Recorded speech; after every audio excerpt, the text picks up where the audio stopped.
Alright guys, quick update.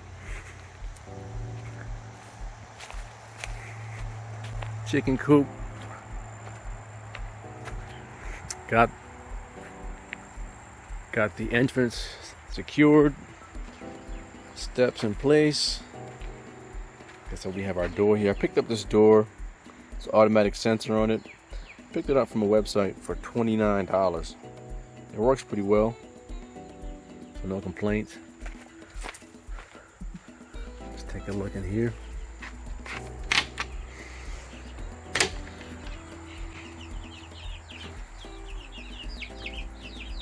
And look at that. Where are you going? So we put this pen up to keep them in when they were little chicks, but they're getting bigger. They're outgrowing this pen, so we're gonna move all the food, the bedding, and everything else out of here to let them have a whole coop. Let them start laying eggs.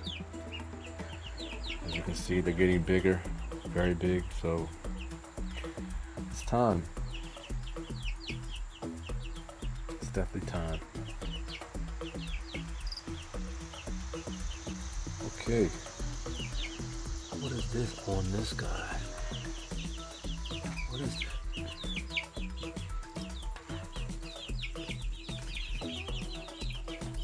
Got our heat lamp right there. What are you doing over there?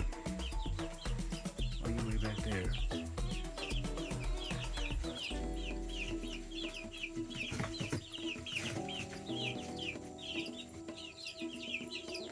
Okay. Thanks for watching, guys. Drop a comment. Please subscribe. Have a good one.